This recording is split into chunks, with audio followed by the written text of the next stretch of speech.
விஜய் நிவின் கிட்ட செம்ம கோவத்தோட அவங்கள போலீஸில் மாட்டி விட்டதுன்னா பழி வாங்கணும்னு நினச்சா அவங்க என்ன பழி வாங்கியிருக்கணும். ஆனால் தேவையில்லாமல் இப்போ காவேரியோட குடும்பத்து மேலே கையை வச்சு என்னோட கோவத்தை சம்பாதிச்சுக்கிட்டாங்க.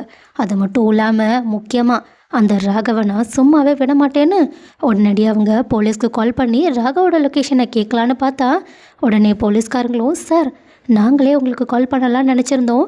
ஏன்னா ராகவோட லொக்கேஷன் அம்பத்தூரில் இருக்கிற மாதிரி காட்டுது, பட் பர்டிகுலராக எங்கே இருக்கான்னு தெரியலன்னு சொல்ல உடனே விஜயும் ஃபோனை கட் பண்ணிவிட்டு இந்த விஷயத்த நிவின் கிட்ட சொல்லிவிட்டு உடனடியாக அவங்களோட மாமாவுக்கு கால் பண்ணி அம்பத்தூரில் பசுபதிக்கு சொந்தமான வீடு ஏதோ இருக்குன்னு சொன்னீங்கள்ல, அதோட லொக்கேஷன் எங்களுக்கு அனுப்பி வைங்கன்னு சொல்லிட்டு நிவின் கிட்ட, வாங்க நிவின், கண்டிப்பாக அவன் அந்த வீட்டில் தான் இருக்க வாய்ப்பு இருக்குது.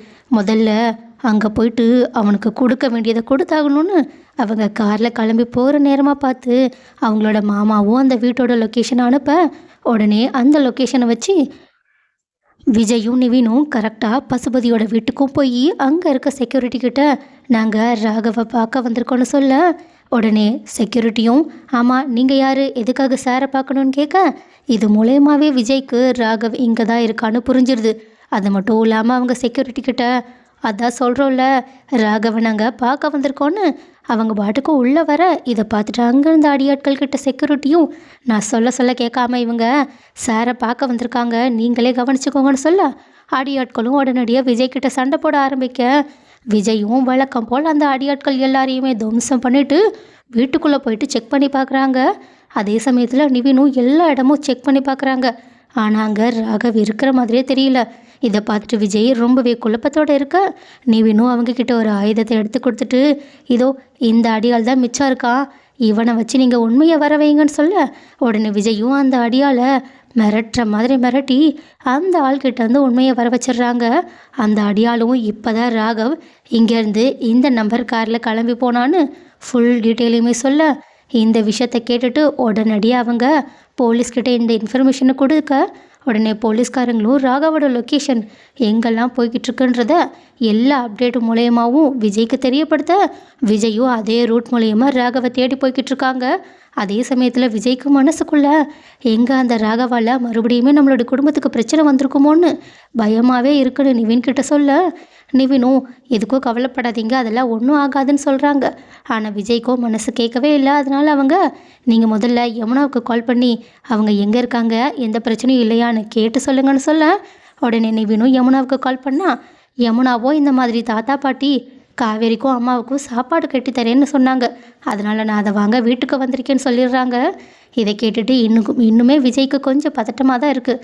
அதனால் அவங்க, சரி காவேரி தான் ஹாஸ்பிட்டலில் இருக்கால, நான் அவளுக்கே கால் பண்ணுறேன்னு காவேரிக்கு கால் பண்ணி எந்த பிரச்சனையும் இல்லையேன்னு சொல்ல உடனே காவேரியும், அதெல்லாம் ஒன்றும் இல்லை, நீங்கள் எதுக்காக பதட்டமாக இருக்கீங்க, சரி போன வேலை என்னாச்சு, ராகவை கண்டுபிடிச்சிங்களா? இல்லை ராகவ் எங்களுக்கு கூடிய சீக்கிரம் கிடச்சிருவான், அவனோட லொக்கேஷனை தான் நாங்கள் ட்ராக் பண்ணி போய்கிட்டு இருக்கோன்னு அவங்க ஆரம்பத்துலேருந்து இப்போ வரைக்கும் நடந்துக்கிட்டு இருக்க எல்லா விஷயத்தையுமே காவேரி கிட்ட சொல்ல இதை கேட்டுட்டு காவேரியும், ஏங்க இவன் இதுக்கு முன்னாடி பண்ண தப்பு கூட என்னால் மன்னிக்க முடியும், ஆனால் இப்போது என் அக்கா மேலே கை வச்சுருக்காங்க, கண்டிப்பாக அவன் நம்மளோட குடும்பத்துக்கிட்ட ஏண்டா பிரச்சனை பண்ணான்னு வருத்தப்படுற அளவுக்கு நல்லா தரமான சம்பவத்தை செஞ்சு விட்டுட்டு வாங்கன்னு சொல்ல விஜயும், சரி அதெல்லாம் நான் பார்த்துக்கிறேன், நீ அங்கே பத்திரமா இரு, எனக்கு என்னங்க இங்கே தான் நம்ம ஆஃபீஸ் ஸ்டாஃப்ஸ் எல்லோரும் இருக்காங்கல்ல, நீங்கள் முதல்ல அங்கே பாருங்கன்னு சொல்லிட்டு இருக்கும்போதே கரெக்டாக விஜயும் சரின்னு ஃபோனை கட் பண்ணிவிட்டு முன்னாடி பார்த்தா அங்கே ராகவோட வண்டி போய்கிட்டு இருக்கு. அதுவும் நிவினும் அந்த கார் நம்பரை வச்சு அது கன்ஃபார்மாக பசுபதியோட கார் தான், அதில் தான் ராகவ் இருக்கான்னு சொல்லிடுறாங்க. இதை கேட்டுட்டு விஜயும் செம்ம ஹாப்பியோட அந்த காரை வழிமறிச்சு உள்ளே இருக்க ராகவை தூக்கி போட்டு ரோட்டில் போட்டு மிதிச்சுக்கிட்டு இருக்காங்க.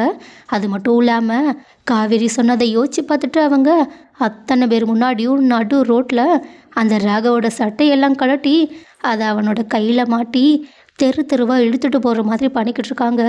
ஸோ கைஸ், விஜய் ஒரு வழியாக ராகவை பிடிச்சிட்டாங்க. ஸோ இதுக்கப்புறமா ராகவை வச்சு விஜய் பசுபதியையும் பிடிச்சிருவாங்களா, அப்படி இல்லைனா பசுபதி காவேரியை வச்சோ இல்லைனா காவேரியோட குடும்பத்தை வச்சோ விஜயை பழி வாங்கிறதுக்காக ஏதாவது திட்டத்தை தீட்ட போகிறாங்களா?